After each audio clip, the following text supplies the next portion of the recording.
Sa makabagong panahon, ang mga kamera at ang mga cellphone ay naging hindi lamang kasangkapan para sa dokumentasyon, kundi para na rin sa pagtuklas ng kababalaghan. Maraming tao ang nagbahagi ng kanilang mga karanasan sa mga nakakatakot na pangyayari, mula sa mga misteryong anino at hindi maipaliwanag na tunog hanggang sa mga kakaibang nilalang na lumilitaw sa mga larawan at video. Ang mga kwentong ito ay patuloy na bumangon mula sa dilim. Sa kabila ng mga makabagong teknolohiya, ang tanong ay nananatili. Ang mga ito ba'y mga ilusyon lamang ng kamera o may mga bagay na hindi kayang ipaliwanag ng ating mga mata at isipan?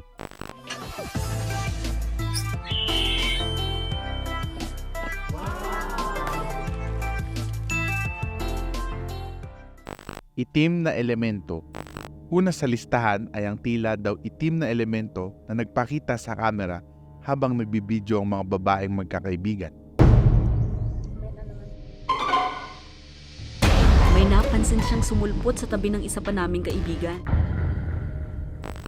Misteryong kamay sa TikTok. Habang nagre-record ng TikTok video ang mga magkakaibigan na ito, tila ba nagkaroon ng kamay sa pagitan nila ng hindi inaasahan. Halos mangayak-ngayak sila noon sa takot.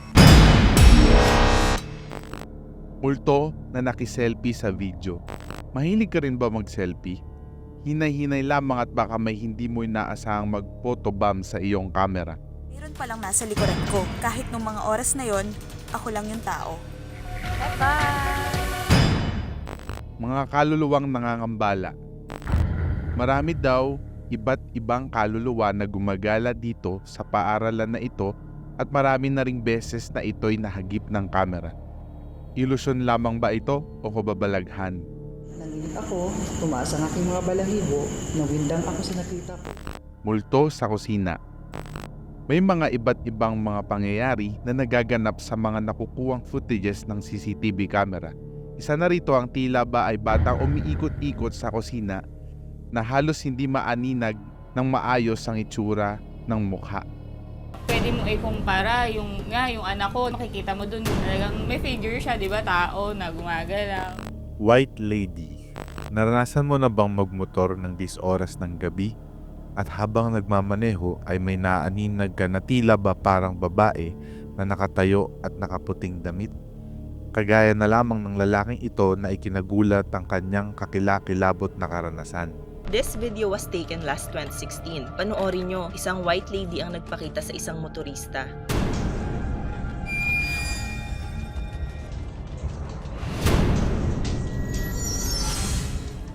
Hugot na anino. Marami ang nagpapakuha sa atin ng litrato sa mga museo na nagpapakita ng galing sa sining. Ngunit nakita nyo na ba ang itsura ng inyong anino habang nagpapakuha ng litrato?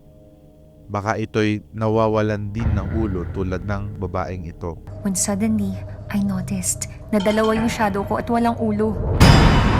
Clearly, naka-shorts ako at may bag sa side pero yung shadow ay nakasaya. Kakaibang anyo ng anino. May mga hindi naasahang pangyayari sa pagkuha ng mga litrato. Isa na dito ang nahagip ng kamera na tila ba kakaibang anyo ng anino na parang nakatayo sa likod ng nakaupong lalaki.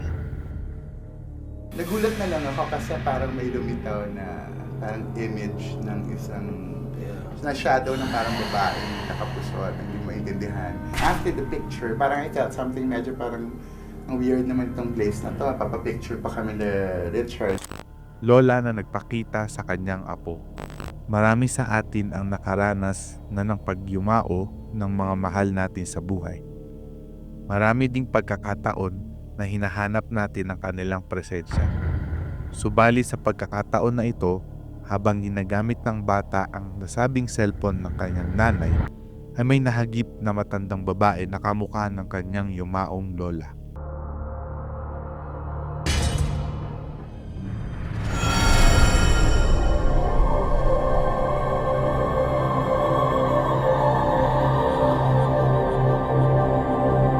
Kayo mga ka-high five, kung meron kayong mga nakakatakot at kakaibang video na nais ninyong itampok at suriin namin, i-email lamang sa parallaxstudios.art@gmail.com.